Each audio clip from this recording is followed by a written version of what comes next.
As a wedding planner with 8 years of experience, I thought I'd encountered every possible challenge. Demanding brides, intoxicated groomsmen, even mothers-in-law wearing white to upstage their daughters. But nothing could have prepared me for my meeting with Delilah in March. She entered my office looking like a vision from a fashion shoot. Designer gown, flawless makeup, and an engagement ring that sparkled fiercely. Yet her hands trembled as she filled out the client form. Without preamble, she stated, "I need your most secure venue. High gates, surveillance cameras, the full setup." Having planned celebrity weddings, I assumed she was worried about intrusive photographers. I began presenting images of our fortified estates and secluded resorts. Delilah dismissed each option with a shake of her head. "Do any of these have panic rooms?" she asked. That question stopped me in my tracks. In 8 years, no bride had ever inquired about panic rooms. Gently, I asked, "Can you share what's worrying you?" Her polished facade faltered for a moment. She glanced around my office as if checking for eavesdroppers, then leaned closer. "My family doesn't know I'm engaged," she whispered. "If they find out, they'll kill me." She meant it literally. I dealt with intense family disputes before, but her tone sent a chill through me. "When you say literally," I began.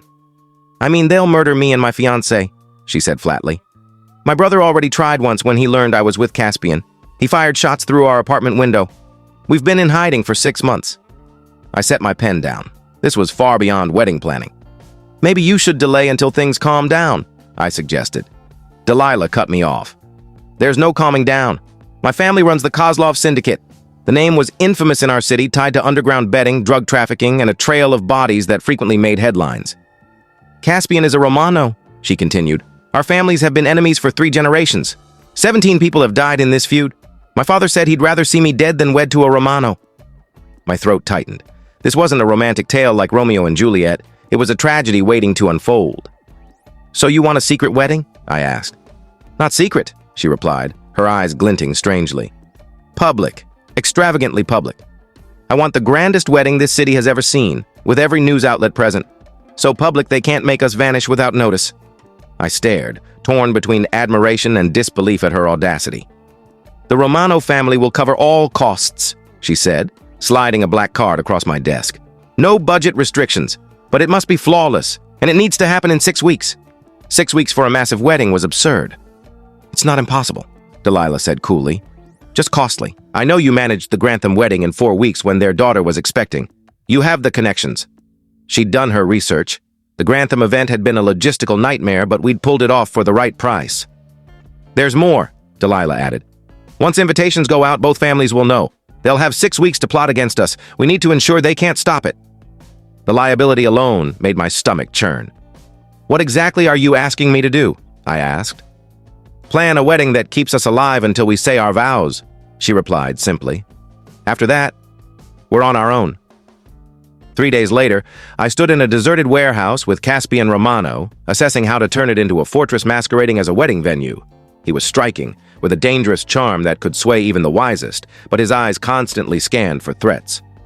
"The guest list will be something else," he said, showing me his phone. "Half will be armed Kozlovs, half armed Romanos, plus innocent guests unaware they're entering a potential battleground." That's when I realized this wasn't just wedding planning, it was survival planning. Caspian outlined their strategy as, "I fought to stay calm." The warehouse was on neutral city-owned land, surrounded by businesses that closed by evening, with multiple escape routes, loading docks for emergency vehicles, and bullet-resistant concrete walls. "We'll need metal detectors," I said, jotting notes. "Won't work," Caspian replied. "Both families have legal carriers among their guests, and those who want weapons will bypass detectors." "Then how do we ensure safety?" I asked. "We don't," Delilah said, appearing beside us. "We make starting a war costlier than letting us marry." The first week was an education in criminal family rivalries. Delilah explained that the feud began in 1987 when her grandfather accused Caspian's grandfather of embezzling from their joint construction venture.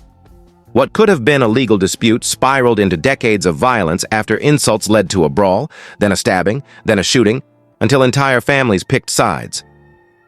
"My great-uncle Anatoly was the first casualty," Delilah said as we vetted caterers. "Shot in the back leaving church. The Romanos claimed self-defense, but he was unarmed. That sparked the first revenge killing 6 months later. Caspian's cousin was found in the harbor, throat slit. Both sides pointed fingers, but the police found no evidence. The feud was cemented." 17 deaths over 30 years, Caspian said during a planning session. 17 funerals, 17 families torn apart. For what? A business deal that collapsed anyway. Understanding this history was critical for the seating chart. Each death had bred new grudges. Delilah's cousin Marina couldn't be near Caspian's uncle Roberto, who allegedly ordered her brother's death. Caspian's aunt couldn't sit near 3 Kozlov women whose husbands died in Romano hits. It's like arranging seats for a war zone, I told my assistant as we mapped the guest list. Everyone's an enemy with a specific reason. Vendor meetings turned into studies in criminal psychology. Every supplier needed vetting not just for quality, but for ties to either family. A florist with a Kozlov cousin could be a threat. A caterer linked to the Romanos might tamper with the meal. My trusted baker, Margaret, had a clean record until a background check revealed her ex-husband's minor ties to the Petrov syndicate. "I've never even met Viktor Petrov," she protested. "My ex just did occasional bookkeeping for them." That was enough to disqualify her. The Kozlovs would see any Petrov link as a risk. Finding clean vendors was grueling. Most local businesses had some connection, clients, relatives, or protection payments, to one crime family or another. I finally found a baker 3 cities away with no criminal ties. She charged double plus hazard pay but crafted a stunning 5-tier cake. "I've done high-profile weddings," she said, "but never worried about my cake hiding an assassin."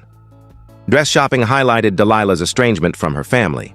Russian tradition involves multiple generations choosing the gown, but Delilah's mother refused to participate. "She said I was dead to her when I chose Caspian over loyalty," Delilah said as we browsed dresses. Her only ally was her grandmother, Babushka Yelena, an 87-year-old matriarch who'd immigrated from Russia in 1962 and watched her family build a criminal empire. "In old country, we fought for land, for ideals," she told me as Delilah tried on dresses. "Here, it's pride, foolishness. Boys with guns pretending to be men." Yelena had lost 3 sons, one to rivals, one to police, one in a prison riot, and a husband gunned down outside a market. She'd raised grandchildren steeped in hatred. "Delilah is first to choose joy over vengeance," she said, touching a silk gown. "Maybe she ends this curse." The Romanos had their own drama. Caspian's parents cut contact after learning of the engagement. His mother called me, begging to cancel. "This isn't a love story, it's suicide," she said, voice breaking. "My son will be dead within a year." "Why not support him to protect him?" I asked. "Because supporting him betrays my husband's legacy," she replied. 40 years building power through fear. Accepting this marriage makes him look weak." Every choice carried weight beyond aesthetics. The color scheme couldn't favor one family's preferences. The menu balanced Russian and Italian dishes to avoid bias. Even the music required careful diplomacy. 3 weeks in, I saw the full scope of the situation. Caspian shared Romano intelligence on the Kozlovs, while Delilah provided Kozlov surveillance on the Romanos. The files read like military reports: criminal records, known allies, preferred weapons, psychological profiles. Both families were braced for a final showdown. "My uncle Dmitri's been stockpiling explosives," Delilah revealed. "He thinks the Romanos plan to bomb our businesses." "My cousin Luka armored his car and hired ex-Special Forces guards," Caspian countered. "He's expecting Kozlov assassinations." Tensions were at a breaking point, and our wedding was the flashpoint. Threats escalated. A Romano restaurant was firebombed, causing massive damage. The Kozlovs retaliated, hitting 3 Romano businesses in one night. Police stepped up patrols. "Maybe we move the wedding," I suggested. "Somewhere neutral, like Las Vegas?" "No," Delilah and Caspian said in unison. "Running won't help," Delilah explained. "They'll follow us. We face this here publicly." "If we die," Caspian added, "at least it's in our city where people will see." Their fatalism was both inspiring and heartbreaking. Security became a military operation. Torres, our security chief and a former Navy SEAL, had protected diplomats in war zones, but found this daunting. "In Baghdad, I knew the enemies," he said. "Here, everyone's a threat." We planned for every scenario: shooting during the vows, bomb threats, police raids. "If both families open fire," Torres said, "we hit the deck and pray. It's urban combat." The FBI's involvement added complexity. Agent Morrison joined our meetings, her colleagues undercover. "We've been after both families for years," she said. "This wedding puts their leaders in one place." "Will you arrest them during the ceremony?" I asked. "No," she assured me. "We'll gather intel, but arrests come later. We don't want a crime scene at your altar." Media management became a second job. Delilah wanted publicity to deter violence, but reporters sensed a blockbuster story. 3 TV stations vied for exclusives, newspapers wanted embedded reporters, and a podcaster offered big money for audio rights. We need media, but controlled, Caspian said. Too much, and we're a spectacle. Too little, and we lose protection. We agreed on pool coverage, 3 photographers, 2 video crews, 1 journalist, bound by contracts to focus on the ceremony only. Invitations were a logistical nightmare, hand-delivered to prevent leaks, worded diplomatically to avoid offense. RSVPs required background checks on +1s. Half these guests want the other half dead, I told the calligrapher. Make the invitations perfect. 2 weeks out, a major breach occurred. Someone broke into my office, photographing our plans without stealing anything. Both families know our security now, Torres said. They'll adjust their plans. We spent 3 days overhauling protocols, switching vendors, and relocating backups. Costs soared, but the Romanos paid without question. Money doesn't matter, Caspian's uncle Lorenzo said. This wedding decides if our families end each other or find peace. 10 days before the event, the city condemned our warehouse venue after an anonymous tip led to a sham inspection. Someone with influence is sabotaging us, Torres said. With 400 guests and vendors arriving soon, relocation seemed impossible. But the Romanos secured a new venue, a nightclub owned by Lorenzo, closed for renovations. It was smaller, with a 300-guest capacity, but secure, with reinforced walls and bulletproof windows.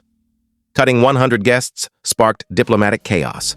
Who could be uninvited without starting a war? My assistant spent days making apologetic calls while I reconfigured vendor plans. 5 days out, federal indictments dropped against 17 members of both families, including key leaders, for crimes from racketeering to murder. Someone leaked the wedding investigation, Morrison said. Arrests won't happen at the ceremony, but both families know their targets. This made them more volatile, desperate people facing their last moments of freedom. The final week was tense. Vendors set up under tight security, families held what seemed like final war councils, and FBI agents blended in while surveilling. Delilah stayed in a safe house, surrounded by guards and agents. During her final dress fitting, she looked radiant but worn. Are we insane? She asked, adjusting her veil. Absolutely, I said. But sometimes insanity is the only sane response to madness. The wedding day dawned rainy and grim. I arrived at 5 a.m. to find Torres coordinating 3 security teams. Feds are in place, family guards are arriving, police have a perimeter, media's outside, he reported. 2 false alarms overnight, a prank bomb threat, and a car backfire that sparked a manhunt. By noon, Delilah arrived in an armored limo, radiant despite the stakes. Caspian, arriving separately, lit up when he saw her, momentarily easing the tension. The guest list was a rogues gallery. 5 crime families, 3 judges, 2 senators, 4 police chiefs, and enough firepower to start a small war. This is either the safest or deadliest wedding ever, Morrison remarked. At 3 p.m., the ceremony began. The room was divided. Kozlov's left, Romanos right, agents and civilians in between. Delilah walked the aisle with babushka Yelena, as her father had refused to attend. Reverend Patrick, a former military chaplain, officiated calmly. When he asked for objections, the silence was deafening. I braced for chaos, but none came. I do, Caspian said firmly. I do, Delilah echoed, tears falling but voice steady. They kissed, and applause erupted. Some joyous, some relieved. We'd survived the ceremony. The reception was cautious but civil. Yelena toasted. In Russia, we ask what's stronger, lion or bear?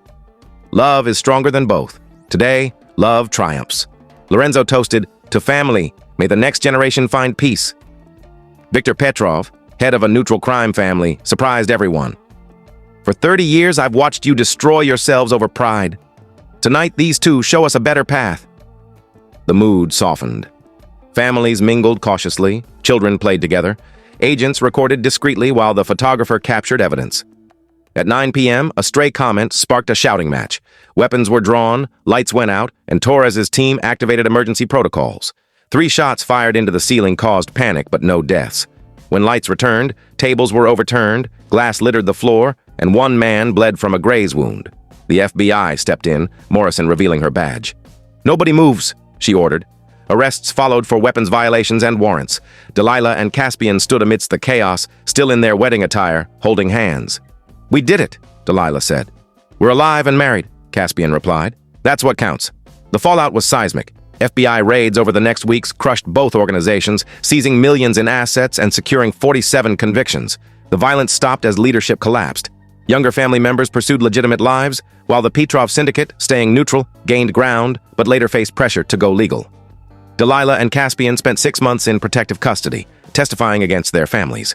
They then moved to Oregon, opening a Russian-Italian restaurant that gained fame for its story. The Food Network documented their peace cuisine. My role in the FBI operation stayed secret for 2 years until Morrison shared it publicly, earning me a reputation as the planner who toppled crime syndicates. This brought high-profile clients but also threats, forcing me to hire security and relocate my office. My assistant quit after receiving threats, and I didn't blame her. Business boomed, though, as clients with complex needs sought my expertise.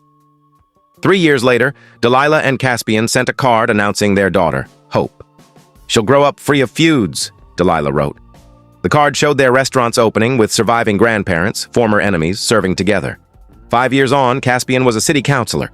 Delilah taught art therapy, and Hope spoke 3 languages, taught by grandparents who'd once been at war. Their wedding became a legend in crime circles, not as a warning, but as proof that peace was possible. Other feuds ended through negotiation, and law enforcement studied the event as a surveillance model. For me, the lesson was simple. 2 people chose love over hate, risking everything to break a cycle of violence. Their promises ended a war. 10 years later, they owned 3 restaurants, employed family from both sides, and hosted reunions where former enemies celebrated together. Hope aimed to study international relations, inspired by her parents' peacemaking. Delilah wrote, "Some inherit hatred. Others choose hope. Every wedding I've planned since reflects that choice. Love over fear, hope over despair." Delilah and Caspian's story reminds couples that no obstacle is too big if love is strong enough. Their wedding didn't just unite them. It transformed a world of hatred into one of possibility. Sometimes love can indeed conquer all, if you're brave enough to let it.